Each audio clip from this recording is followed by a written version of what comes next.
Joey Badass has officially released the follow-up to his acclaimed mixtape 1999 with his newest album 2000. And I'm not gonna lie, I thought the album was going to disappoint. I went into it with very little expectations and I came out of it saying, this is probably the rap album of the year. I'm really happy that Joey decided to postpone the album in order to get the samples cleared and get everything situated, because the beats on this album are amazing. And the album doesn't try to do political commentary or social commentary or any of that. Instead, it's just bars and instrumentation, and that's all I really wanted from this album. There was at least one bar in every track where I was just like, yo, this is fire. And I'm definitely happy that the best songs on the album are not the singles. It really sucks when that happens, but let me go track by track so I'm not all over the place. The intro track is not necessarily my favorite, but it still surprised me because I didn't think Joey Badass would go off the way that he did. I thought it was gonna be more of a intro that isn't really a song, you know what I mean, just presenting the concept. But by the time I got to the second track, it was clear to me why it was needed for Joey Badass to wait and clear the samples that he needed to clear, because the beat on this track is amazing and Joey does a great job flowing over it. The track after that is Where I Belong. It was a single and I like the music video for the song. I like the vibe, you know. But talking about the track itself, it definitely gets outshined on the album. And I almost forgot about the track because the song after that is Brand New 911 with Westside Gunn. And Westside Gunn does not know how to put out a bad verse. At least from what I've heard from him, everything seems to be alright. And well, yeah, this track isn't any different. I feel like Cruise Control could have been a single on this album just because it feels like something that could be a single. The highlight of the song is definitely Nas coming in at the end to narrate a little bit. And the album's quality doesn't drop yet because Eulogy has one of the best beats on the album.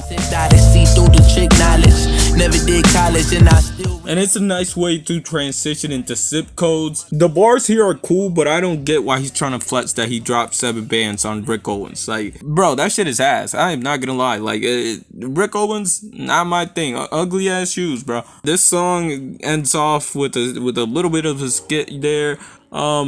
It's alright. And I'm noticing a trend in terms of singles getting outshined by the track that comes right after, because One of Us is one of the best songs on the album. Gotta shine, baby.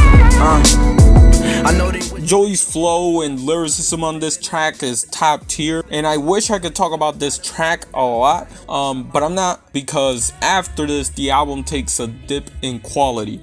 Tracks 9 and 10 are definitely kind of mid. And you know, I would definitely argue that those songs are close to bad even. The songs are definitely out of place in terms of lyrics, and this isn't the type of things that I want Joey to talk about on his album. Like, cool, you know, you're bragging or whatever, but it's just not my thing.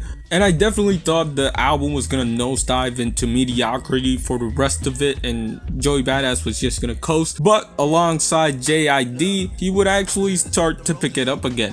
Just to never find it, like fucking never mind. The bars on this is pretty cool, and JID as always comes with his cool ass flow. Definitely the best JID and Joey Badass song, by the way. And moving along the album, Head High and Survivor's Guilt are definitely two in the same in terms of paying tribute to Capital Steez. I should mention that Steez is definitely heavy on Joey's head this album because he shouts him out basically every song on here. And I know that isn't anything out of the ordinary, but he does it more than usual here and I appreciated it. I like the comparison of Ets and Steez just in terms of mentality. I can definitely see it. I also like that Joey finally addressed like the dumbasses that are saying that, oh, Joey Badass sacrificed Capital Steez. Bro, that pisses me off so bad. Like, I hate Illuminati talk. The closing track is Written in the Stars, and I think this is the best on the album. I think the track is positioned in the right place because this is a very conclusive song. Or at the very least, it sounds conclusive. And if there's one song you're gonna check out of 2000, I would definitely recommend Written in the Stars. Memory lane, we took the bus, now we getting escorts to the plane, we way up. But also, you can listen to any song on this album. They're all really good.